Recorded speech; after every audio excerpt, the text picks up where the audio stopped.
I will take God's throne and be worshipped as the Most High. I am the most beautiful of all. None compares to me. Why should I bow before Him if glory radiates from me? If my voice leads the choirs of heaven, why should I sing for another? The legions follow me with admiration. One word from me, and the throne will be mine. Creation calls Him Lord, but I am the one who sustains the sound of worship. He is light, but I shine as well. I will not serve forever. I will rise above the stars, seize the dominion, and God Himself will see that I am worthy of adoration. Thus the voice of pride echoed through heaven. The bearer of light rose up against the very light. A perfect cherub surrounded by glory and power decided that serving was not enough. He wanted to be served. And in that moment, the universe trembled. Pride was born in the presence of holiness, and the first sin ignited eternity. He was Lucifer, the seal of perfection, full of wisdom and beauty. He walked among fiery stones before the throne of God. But the brilliance he reflected became the brilliance he coveted.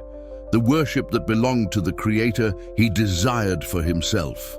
The mirror of vanity blinded him. From bearer of light he became a lover of darkness. The angel of music turned praise into ambition, and heaven began to divide. In the heavenly assemblies, the serpent of pride whispered, "Why does he reign and not me?" And many listened.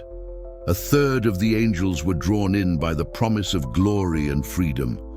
But freedom without obedience becomes slavery. When the creature tries to take the place of the Creator, love turns into war. This was the first act of rebellion. Paradise tasted betrayal for the very first time. If you want to grow spiritually and understand the Bible more deeply, get the ebook, How to Use the Bible the Best Way. All the resources of this channel are in the video description. And don't forget to subscribe, like, comment, and share this video so the word reaches more lives. Many ask, how could a perfect being choose evil? But perfection does not mean the absence of choice. God created free beings, and freedom without the possibility of error is not freedom, it is control. True love must have the ability to say no. And it was within that space of choice that pride found a doorway. The same gift that could reflect God was used to challenge him. But if God knew this would happen, why did he create Lucifer? Because love requires risk. Obedience without choice is theater, and forced loyalty is not virtue. The Creator did not want machines, he wanted children. The possibility of rebellion was not a flaw in the designer, but the price of dignity. Free will is the seal of divine glory, and also the door through which evil entered. God did not destroy Lucifer at the moment of rebellion. His justice is patient, his holiness perfect. The universe needed to witness the result of independence. Evil would have to reveal its own fruit. Pride blossomed into destruction, and the creature who wanted the throne discovered emptiness away from the source. The light faded and the angel fell, not because God pushed him, but because he walked away from the light. Lucifer, now Satan, dragged legions with him. War broke out in heaven. Michael and his angels fought, and the rebel was cast out. The one who desired the throne was thrown into the abyss, but his fall did not extinguish his hatred. Having lost heaven, he turned his attack toward earth, and the same poison that corrupted angels he breathed into humanity. You too can be like God. Eden became the new battlefield. The serpent whispered, and humanity fell into the same trap, pride. The enemy didn't need to create a new sin. Repeating his own was enough. But there is one difference. We fell in the shadows. He fell in the light. He knew absolute glory and still rebelled. We stumbled on the dust. He fell before the throne. And that is why there is forgiveness for us and not for him. So why doesn't God forgive the fallen angels? Because their choice was full and conscious. They saw the invisible, beheld the majesty, and still chose the throne of self. There was no ignorance, no weakness, only pride. And a decision made in the face of absolute truth becomes eternal. There is no repentance where there is no doubt, nor space for change. We humans live within time. We are limited, fragile, and able to learn, grow, and change. God entered our history in flesh and blood to redeem us. But there is no incarnation for angels. The cross is the bridge between heaven and earth, not heaven and the abyss. Christ carried our pain, not theirs. The Son of Man died for the children of Adam, not for the children of rebellion. Forgiveness is not denied to angels because God is harsh, but because repentance is impossible for those who have seen everything and still chose the opposite. The throne they tried to seize is the same throne that now offers us grace. Hell is not divine revenge. It is the natural result of rejecting life. Satan's "I will" became "I fell." Eternal fire is the consequence of eternal pride. The justice of God is not cruelty.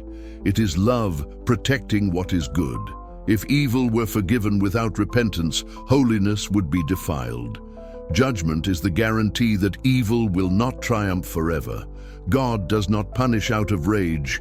He preserves the purity of what is good. Truth cannot be corrupted. Heaven does not negotiate with darkness. The throne of God is holy, and holy it shall remain. The fallen angels know the destiny they chose, and every time they deceive, tempt, or destroy, they only widen the gulf between themselves and God. They do not seek forgiveness. They seek dominion. They want to drag creation with them. But where pride destroys, grace rebuilds. The same God who judged the rebellion opens the path back for those who repent. What was sealed for angels is open for mankind. And where pride cast angels down, humility lifts sinners up. The gospel proves that God's love reaches deeper than hell.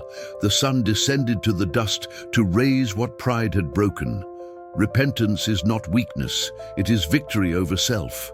The cross not only forgives us, it frees us from the same poison that destroyed Lucifer, the desire to be our own God. But the war continues. Satan does not accept his defeat. He twists truth, deceives, and accuses. He is not a myth. He is a real mind, perverted by pride and fueled by envy.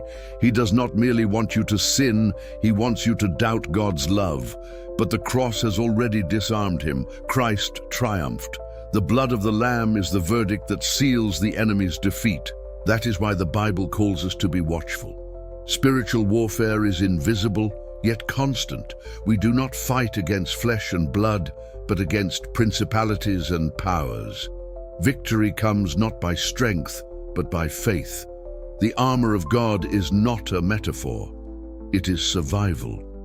Only those who remain in Christ resist the voice of pride and the lies of the enemy. His rebellion ends where our surrender begins.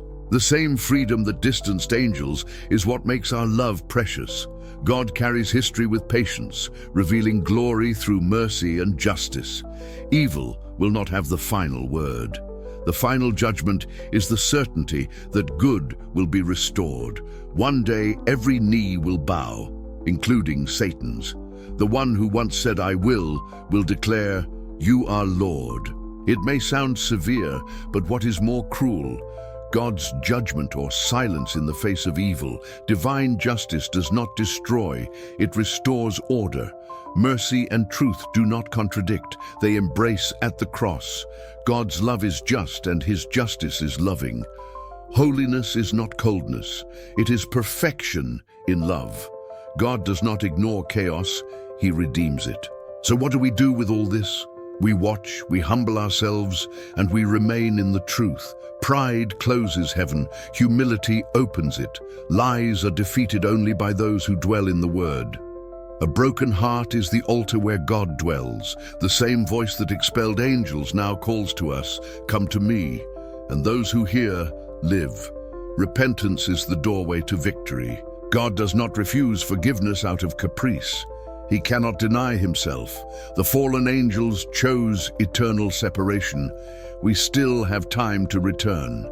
Heaven is not an accomplice to evil. It is its cure. As long as there is life, there is hope. The blood of the Lamb is enough for all who surrender. Hell is the result of an eternal no. Heaven is the reward of a sincere yes. So choose the light. Say yes to the grace that calls you by name. The same God who judged the fallen angels is the God who invites you to his table. He does not seek perfection, he seeks repentance. Those who bow before the throne find forgiveness. Those who insist on being their own God fall with the enemy. True glory does not steal the throne, it kneels before it. If this message spoke to your heart, get the ebook, How to Use the Bible the Best Way. All the resources of this channel are in the video description. And don't forget to subscribe, like, comment, and share this message so that the word reaches more lives. God is holy, God is just, God is love. Forgiveness does not erase judgment, it fulfills it at the cross. The rebellion of the angels shows what pride destroys. Human repentance shows what grace restores. May this message awaken reverence, hope, and the fear of the Lord within you. Thank you for watching until the end. May the peace of Christ guard your heart. Until the next video, God bless you.